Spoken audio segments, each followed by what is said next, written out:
ಸ್ನೇಹಿತರು, ಒಂದು ಸರಿ ಅಲ್ವರ್ನ ಮಹಾರಾಜ ಜಯಸಿಂಗ್ ಲಂಡನ್ ರಸ್ತೆಗಳ ಮೇಲೆ ತಿರುಗಾಡೋದಕ್ಕೆ ಹೊರಟಿದ್ರು. ಇದರ ಮಧ್ಯಾಹ್ನ ಅವರ ಗಮನ ಅಲ್ಲಿರೋ ರೋಲ್ಸ್ ರಾಯ್ಸ್ ಶೋರೂಮ್ ಮೇಲೆ ಬಿತ್ತು. ಅಲ್ಲಿ ಅವರು ಒಳಗೆ ಹೋದ್ರು. ಆಗ ರಾಜ ಜಯಸಿಂಗ್ ಸಾಧಾರಣ ಬಟ್ಟೆಗಳಲ್ಲಿದ್ರು.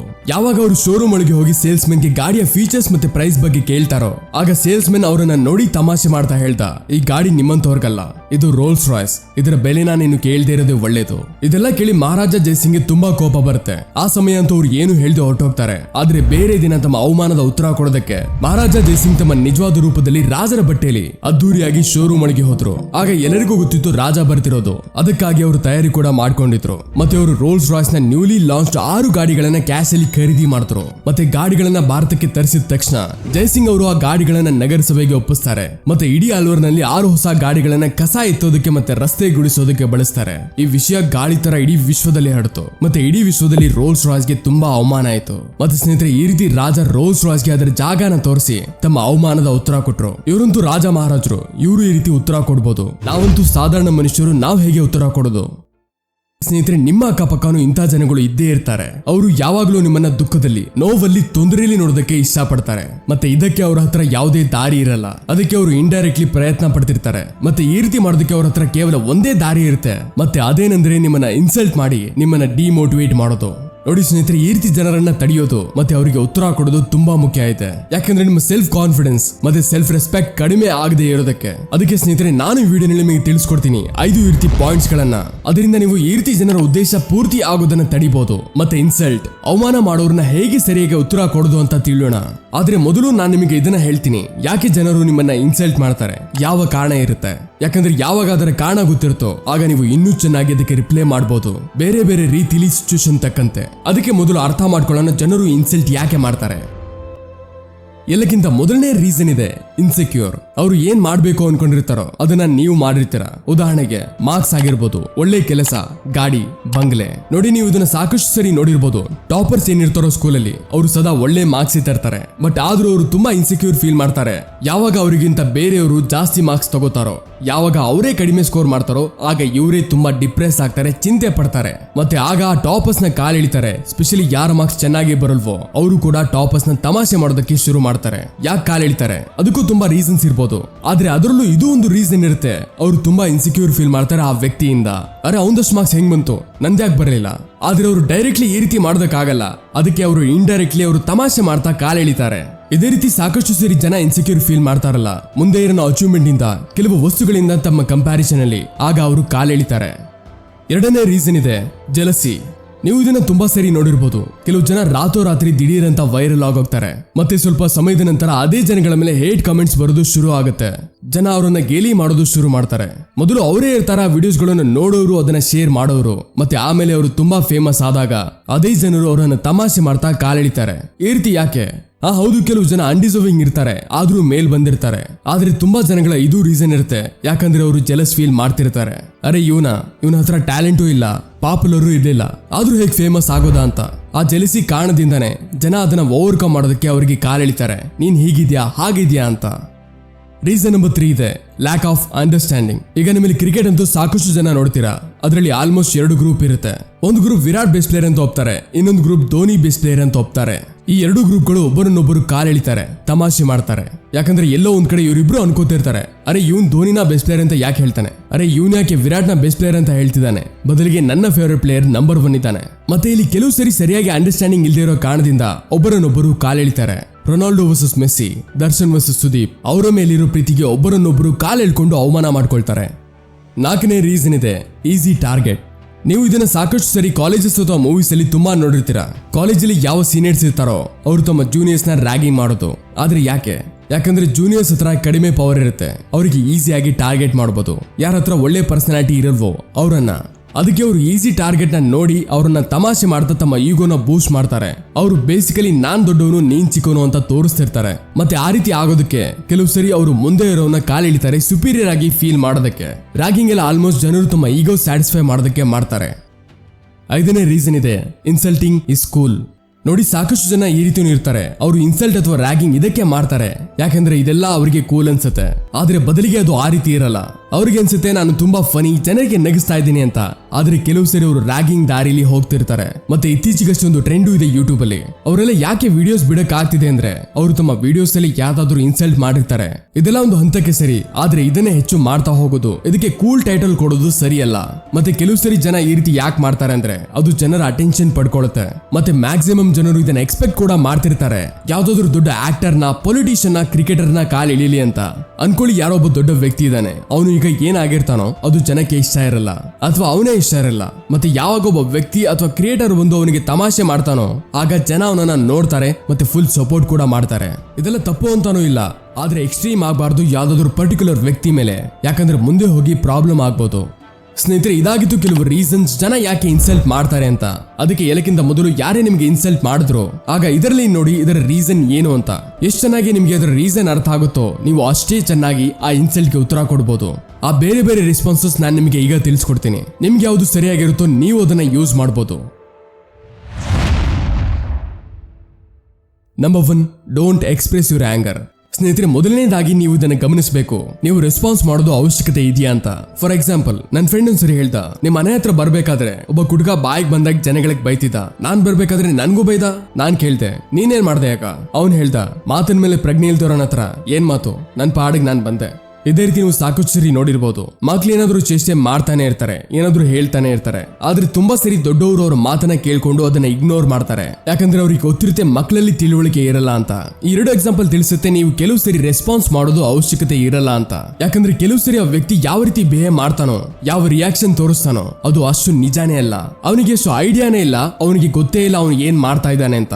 ಅದಕ್ಕೆ ಆ ಟೈಮಲ್ಲಿ ಹೇಳ್ಬೋದು ರೆಸ್ಪಾನ್ಸ್ ಮಾಡದೇ ಇರೋದು ಸರಿ ಅಂತ. ಆದ್ರೆ ಯಾವ್ದಾದ್ರು ಈ ರೀತಿ ಸಿಚುವೇಶನ್ ಬರುತ್ತೆ, ಅಲ್ಲಿ ನೀವು ರೆಸ್ಪಾನ್ಸ್ ಮಾಡದೇ ಇರೋದು ಅವನಿಗೆ ಇನ್ನೂ ಉತ್ಸಾಹ ಕೊಡುತ್ತೆ ಇದನ್ನ ಮುಂದಿನ ಸಲನು ಪದೇ ಪದೇ ಮಾಡೋದಕ್ಕೆ. ಹೀಗಿದ್ದಾಗ ಇನ್ಸಲ್ಟ್ಗೆ ರಿಪ್ಲೈ ಕೊಡೋದಕ್ಕೆ ಯಾವುದು ಒಳ್ಳೆ ರೀತಿ? ಇದಕ್ಕೆ ಸಂಬಂಧಪಟ್ಟ ಒಂದು ಫೇಮಸ್ ಕೋಟ್ ಇದೆ, success is the best revenge. ಮತ್ತೊಂದು, people forget injuries but they don't forget insult. ಒಂದು ಇನ್ಸಿಡೆಂಟ್ ಇದೆ. ಯಾವಾಗ ರತನ್ ಟಾಟಾ ಅವರು ತಮ್ಮ ಇಂಡಿಕಾ ಕಾರ್ನ ಲಾಂಚ್ ಮಾಡಿದ್ರು ಆಗ ಕಂಪನಿ ಚೆನ್ನಾಗಿ ಪರ್ಫಾರ್ಮ್ ಮಾಡ್ತಿರ್ಲಿಲ್ಲ. ಅದಕ್ಕೆ ಅವರು ತಮ್ಮ ಟಾಟಾ ಇಂಡಿಕಾ ಬ್ರ್ಯಾಂಡ್ ನ ಮಾರೋದಕ್ಕೆ ಫಾರ್ಡ್ ಹತ್ರ ಹೊರಟೋದ್ರು. ಫಾರ್ಡ್ ಅವರು ಸ್ವಲ್ಪ ಇಂಟ್ರೆಸ್ಟ್ ಅನ್ನು ತೋರಿಸಿದ್ರು. ಆದ್ರೆ ಒಬ್ಬ ಎಕ್ಸಿಕ್ಯೂಟಿವ್ ರತನ್ ಟಾಟಾ ಜೊತೆ ತುಂಬಾ ಕೆಟ್ಟದಾಗಿ ಅವಮಾನ ಮಾಡ್ತಾ ಹೇಳ್ದ, ಏನಾದ್ರೂ ನಿಮಗೆ ಪ್ಯಾಸೆಂಜರ್ ಕಾರ್ ಮಾಡೋದಕ್ಕೆ ಬರಲ್ಲ ಅಂದ್ರೆ ಯಾಕೆ ಬಿಸ್ನೆಸ್ ಅಲ್ಲಿ ಬಂದ್ರಿ? ನಾವು ಈಗ ಈ ಬ್ರ್ಯಾಂಡ್ ತಗೊಂಡು ನಿಮ್ಮ ಮೇಲೆ ದಯ ತೋರಿಸ್ತಾ ಇದೀವಿ. ಆ ಟೈಮಲ್ಲಿ ಮಾತಿಂದ ರತನ್ ಟಾಟಾ ಅವರಿಗೆ ಸ್ವಲ್ಪ ಬೇಜಾರಾಯ್ತು. ಅದಕ್ಕೆ ಆ ಟೈಮಲ್ಲಿ ಅವರ ಬ್ರ್ಯಾಂಡ್ ಡೀಲ್ ಕ್ಯಾನ್ಸಲ್ ಮಾಡಿದ್ರು. ವಾಪಸ್ ಇಂಡಿಯಾ ಬಂದ್ರು. ಅವರು ತುಂಬಾ ಶ್ರಮ ಪಟ್ಟು ತಮ್ಮ ಬ್ರ್ಯಾಂಡ್ ಬಿಲ್ಡ್ ಮಾಡಿದ್ರು. ಅವರು ತಮ್ಮ ಮುಳುಗ್ತಿರೋ ಕಂಪನಿನ ತುಂಬಾ ಮೇಲೆ ತನಕ ತಗೋ ಹೋದ್ರು. ಮತ್ತೆ 2008ರಲ್ಲಿ ಅವರು 2 ದೊಡ್ಡ ದೊಡ್ಡ Ford brand, Jaguar and land rover ನ ಹೋಗಿ ಖರೀದಿ ಮಾಡಿದ್ರು. ಮತ್ತೆ ಯಾವಾಗ ಅವರು ಖರೀದಿ ಮಾಡಿದ್ರು ಆಗ ಮುಂದೆ ಇರೋ ಜನರು ಸ್ವತಃ ಹೇಳ್ತಾರೆ, ಸರ್ ನೀವು ಇದನ್ನ ಖರೀದಿ ಮಾಡಿ ನಮ್ಮ ಮೇಲೆ ದಯ ತೋರಿಸ್ತಾ ಇದ್ದೀರಾ. ಇದೇ ರೀತಿ ರತನ್ ಟಾಟಾ ಅವರು ತಮ್ಮ ಇನ್ಸಲ್ಟ್ ನ ಸೇಡಿ ತೀರಿಸ್ಕೊಂಡ್ರು ಸಕ್ಸಸ್ಫುಲ್ ಆಗಿ. ಇಮೋಷನ್ ಇರುತ್ತಲ್ಲ ಅದು ತುಂಬಾ ಪವರ್ಫುಲ್ ಇರುತ್ತೆ ಏನಾದ್ರೂ ಸಾಧನೆ ಮಾಡೋದಕ್ಕೆ. ಇನ್ಸಲ್ಟ್ ನ ಒಂದು ಬೆಂಕಿ ಕಿಡಿ ತರ ಯೂಸ್ ಮಾಡಿ, ಇದು ನಿಮಗೆ ಮುಂದೆ ಸಾಗೋದಕ್ಕೆ ಹೆಲ್ಪ್ ಮಾಡುತ್ತೆ ಸಕ್ಸಸ್ ಕಡೆ. ಮತ್ತೆ ಇದು one of the best response ಕೂಡ. ಇದೇ ರೀತಿ ನೀವೇ ಸಕ್ಸಸ್ಫುಲ್ ಆಗಿ ನಿಮ್ಮ ರಿವೆಂಜ್ ತೀರಿಸ್ಕೋಬಹುದು ಒಬ್ಬ ಸಕ್ಸಸ್ಫುಲ್ ವ್ಯಕ್ತಿ ಆಗಿದ್ದು. ಆಗ ಜನರ ಬಾಯಿ ತಾನಾಗಿ ತಾನೇ ಸುಮ್ಮನಾಗುತ್ತೆ. ಮತ್ತೆ ಕೆಲವು ಸಮಯದ ನಂತರ ನಿಮ್ಮನ್ನ ಹೊಗಳ್ತಾರೆ ಕೂಡ. ಎರಡನೇ ರೀತಿ ಏನಂದ್ರೆ ನಿಮ್ಮ ಇನ್ಸಲ್ಟ್ಗೆ ರಿಪ್ಲೈ ಕೊಡೋದು by using sense of humour. ಇತ್ತೀಚೆಗಷ್ಟೇ ಫ್ರೆಂಡ್ಸ್ ಎಲ್ಲ ಸೇರಿ ಒಂದು ಬರ್ತ್ಡೇ ಪಾರ್ಟಿಗೆ ಹೋಗಿದ್ದೆ, ಸ್ಕೂಲ್ ಫ್ರೆಂಡ್ಸ್. ಅಲ್ಲಿ ಏನಾಯ್ತಂದ್ರೆ ಎಲ್ಲಾ ಫ್ರೆಂಡ್ಸ್ ಸೇರಿ ಒಬ್ಬ ಫ್ರೆಂಡ್ಸ್ಗೆ ಕಾಲೆಳಿತಿದ್ರು, ತಮಾಷೆ ಮಾಡ್ತಿದ್ರು. ಆದ್ರೆ ಆ ಫ್ರೆಂಡ್ಗೆ ಆ ಮಾತುಕತೆ ತುಂಬಾ ಬೇಜಾರ್ ಮಾಡ್ತು. ಅದಕ್ಕೆ ಸ್ವಲ್ಪ ಹೊತ್ತಾದ್ಮೇಲೆ ಆ ಫ್ರೆಂಡ್ ಅಲ್ಲಿಂದ ಹೊರಟೋದ. ಮತ್ತೆ ಉಳಿದಿರೋ ಫ್ರೆಂಡ್ಸ್ ಏನಿದ್ವಿ ಎಲ್ಲಾ ಸೇರಿ ಬೇರೆ ಫ್ರೆಂಡ್ಸ್ಗೆ ತಮಾಷೆ ಮಾಡೋದು ಶುರು ಮಾಡ್ತೀವಿ. ಇವನೇನ್ ಮಾಡ್ದ ಗೊತ್ತಾ? ಕೋಪಾನು ಮಾಡ್ಲಿಲ್ಲ, ರಿಯಾಕ್ಟು ಮಾಡ್ಲಿಲ್ಲ. ಅವನು ತನ್ನ ಹ್ಯೂಮರ್ ಯೂಸ್ ಮಾಡ್ದ, ಅವನೇ ತಮಾಷೆ ಮಾಡೋದು ಶುರು ಮಾಡ್ದ. ಅವನೇ ತನ್ನನ್ನ ಕಾಲು ಹೇಳ್ಕೊಂಡ, ಹಾ ಹೌದು ಸರಿ, ಆ ರೀತಿ ಈ ರೀತಿ ಅಂತ. ಮತ್ತೆ ಸ್ವಲ್ಪ ಹೊತ್ತಾದ್ಮೇಲೆ ಅವರೆಲ್ಲರೂ ಸುಮ್ಮನಾಗ್ಬಿಟ್ರು. ಮತ್ತೆ ಬೇರೆಯವರನ್ನ ಕಾಲೆಳೆಯೋದಕ್ಕೆ ಶುರು ಮಾಡಿದ್ರು. ಇದೇ ರೀತಿ ನಾನು ತುಂಬಾ ಜನ ನೋಡಿದೀನಿ. ಯಾವ ಜನ ಹ್ಯೂಮರ್ಸ್ ಇರ್ತಾರೋ ಅವರನ್ನ ನೀವು ಇನ್ಸಲ್ಟ್ ಮಾಡಿದಾಗ ಅವರು ತಮ್ಮ ಹ್ಯೂಮರ್ ನ ಯೂಸ್ ಮಾಡಿ ರಿಪ್ಲೈ ಮಾಡ್ತಾರಲ್ಲ, ಆಗ ಅವ್ರ ಜೊತೆ ಅಷ್ಟೊಂದು ಸೀನ್ ಕ್ರಿಯೇಟ್ ಆಗಲ್ಲ, ಅವರ ಕಾಲು ಎಳೆಯೋದಕ್ಕಾಗಲ್ಲ. ಯಾಕಂದ್ರೆ ಹ್ಯೂಮರ್ ನಿಜವಾಗ್ಲೂ ಪವರ್ಫುಲ್ ಇರುತ್ತೆ. ಇದೇ ರೀತಿ ಯಾವಾಗ ಸ್ವಾಮಿ ವಿವೇಕಾನಂದರು ಫಾರಿನ್ಗೆ ಹೋಗಿದ್ರು, ಅಲ್ಲಿ ಒಂದು ದಿನ ಊಟ ಮಾಡೋದಕ್ಕೆ ಕೆಫಿಟೇರಿಯಾಗೆ ಹೋಗ್ತಾರೆ. ಅಲ್ಲಿ ಅವರು ತಮ್ಮ ಪ್ಲೇಟ್ ತಗೊಂಡು ಊಟ ಮಾಡೋದಕ್ಕೆ ತಮ್ಮ ಟೇಬಲ್ ಮೇಲೆ ಕೂತ್ಕೊಳ್ತಾರೆ. ವಿವೇಕಾನಂದರು ಯಾವ ಟೇಬಲ್ ನಲ್ಲಿ ಕೂತಿದ್ರು ಅಲ್ಲಿ ಒಬ್ಬ ಫಾರಿನರ್ ಕೂತಿದ್ದ. ಸ್ವಾಮೀಜಿಯವರ ಬುದ್ಧಿವಂತಿಕೆ ನೋಡಿ ಆ ಫಾರಿನರ್ಗೆ ಆಗ್ತಿರ್ಲಿಲ್ಲ. ಆ ಪ್ರೊಫೆಸರ್ ಕೋಪದಿಂದ ಸ್ವಾಮಿ ವಿವೇಕಾನಂದರಿಗೆ ಹೇಳ್ತಾರೆ, pigs don't sit next to swan. ಇದರ ಅರ್ಥ ಹಂದಿಗಳು ಹಂಸದ ಮುಂದೆ ಕೂರಬಾರ್ದು. ಅದಕ್ಕೆ ಸ್ವಾಮಿ ವಿವೇಕಾನಂದರು ನಗ್ತಾ ಹೇಳ್ತಾರೆ, ಏನು ಹಂದಿಗಳು ಹಂಸದ ಮುಂದೆ ಕೂರಬಾರ್ದ? ಆಯ್ತು ಬಿಡಿ, ನಾನು ಹಾರೋಗ್ಬಿಡ್ತೀನಿ ಅಂತ ಹೇಳಿ ಅವರು ತಮ್ಮ ಊಟದ ಪ್ಲೇಟ್ ನ ತಗೊಂಡು ಮುಂದೆ ನಡೀತಾರೆ. ಅಲ್ಲಿ ಆ ಪ್ರೊಫೆಸರ್ ಸ್ವಾಮಿ ವಿವೇಕಾನಂದರನ್ನ ಹಂದಿ ಮತ್ತೆ ಅವರನ್ನು ಹಂಸ ಅಂತ ಅವಮಾನ ಮಾಡ್ಬೇಕು ಅಂತ ಇತ್ತ. ಆದ್ರೆ ಅವರು ತಮ್ಮ ಹ್ಯೂಮರ್ ಚುರುಕು ಬುದ್ಧಿನ ಯೂಸ್ ಮಾಡಿ ಅದನ್ನ ಉಲ್ಟಾ ಮಾಡಿದ್ರು.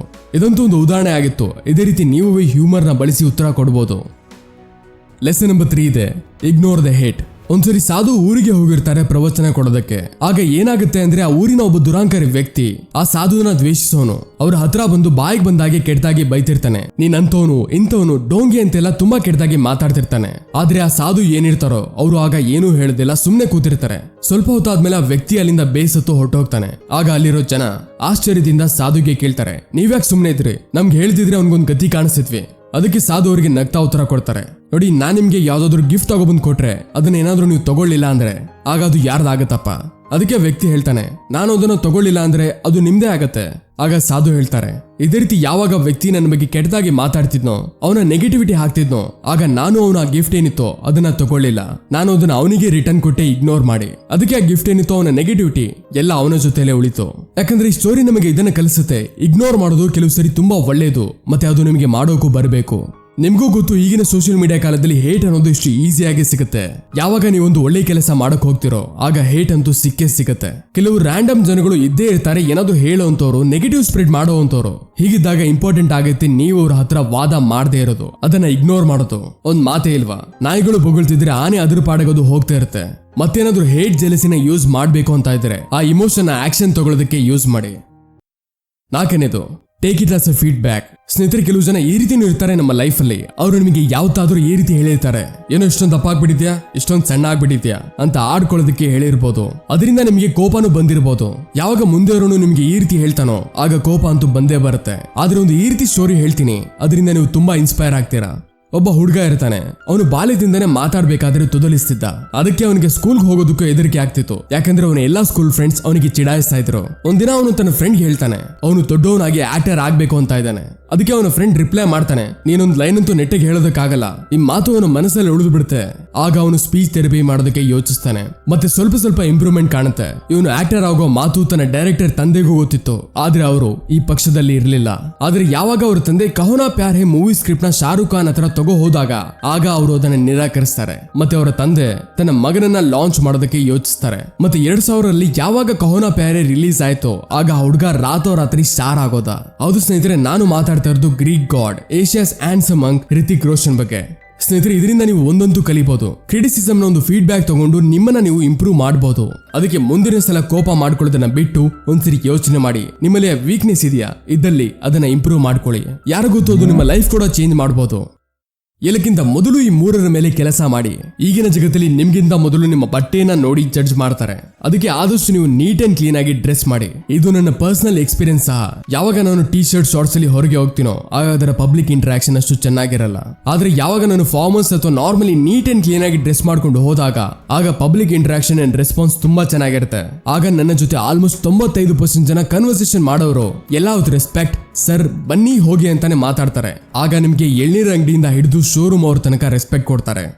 ನೀವು ಎಷ್ಟೇ ಚೆನ್ನಾಗಿ ಬಟ್ಟೆ ಹಾಕೊಂಡ್ರು ನಿಮ್ಮ ಹತ್ರ ಒಂದು ಒಳ್ಳೆ ಬಾಡಿ ಇಲ್ಲ ಅಂದ್ರೆ ನಿಮಗೆ ಆ ಕಾನ್ಫಿಡೆನ್ಸೇ ಬರಲ್ಲ. ಅದಕ್ಕೆ ಅಟ್ಲೀಸ್ಟ್ ಹೋಮ್ ವರ್ಕೌಟ್ ಆದ್ರೂ ಸ್ಟಾರ್ಟ್ ಮಾಡಿ. ಜಿಮ್ ಅಫೋರ್ಡ್ ಮಾಡ್ತೀರಾ ಅಂದ್ರೆ ಜಿಮ್ಗೆ ಹೋಗಿ, ಅದೇ ನಿಮಗೆ ವ್ಯತ್ಯಾಸ ತಿಳಿಸ್ಕೊಡುತ್ತೆ. ಹೇಗೆ ಒಂದು ನಾರ್ಮಲ್ ಕೀಪ್ಯಾಡ್ ಫೋನ್ಗೂ ಮತ್ತೆ ಸ್ಮಾರ್ಟ್ ಫೋನ್ಗೂ ವ್ಯತ್ಯಾಸ ಇರುತ್ತಲ್ಲ, ಆ ರೀತಿ ನಿಮ್ಮಲ್ಲಿ ಆ ಡಿಫ್ರೆನ್ಸ್ ಕಾಣುತ್ತೆ. ಯಾಕಂದ್ರೆ ನೀವು ನಿಮಗಾಗಿ ಎಕ್ಸ್ಟ್ರಾ ಟೈಮ್ ಕೊಟ್ಟಿರ್ತೀರಾ ಕಂಪೇರ್ ಟು ಅದರ್ಸ್. ನೀವು ಎಷ್ಟೇ ಶರೀರ ಬೆಳೆಸಿದ್ರು ನಿಮ್ಮ ಮಾತಲ್ಲಿ ಭಾರ ಇಲ್ಲ, ಉಡಾಫೆ ಮಾತಾಡಿದ್ರೆ ಆಗ ಇದರಿಂದ ನಿಮ್ಮ ಪರ್ಸನಾಲಿಟಿ ಬೀಳುತ್ತೆ. ನಾನು ತುಂಬಾ ಜನರನ್ನ ನೋಡಿದ್ದೇನೆ, ಅವರ ಬಾಡಿ ಏನೋ ಇರುತ್ತೆ ಆದ್ರೆ ಅವರು ಬಾಯಿ ಬಿಟ್ರೆ ಅರ್ಥಹೀನ ಮಾತಾಡ್ತಾರೆ, ಸೆನ್ಸ್ ಇಲ್ದೇ ಇರೋ ಮಾತಾಡ್ತಾರೆ. ಅದಕ್ಕೆ ನಾಲೆಡ್ಜ್ ಬೆಳೆಸಿ, ಬುಕ್ಸ್ ಓದಿ, ಕಮ್ಯುನಿಕೇಶನ್ ಸ್ಕಿಲ್ ಇಂಪ್ರೂವ್ ಆಗುತ್ತೆ. ಆಗ ನೀವು ಪೂರ್ತಿ ಜ್ಞಾನದ ಜೊತೆ ಮಾತಾಡಬಹುದು.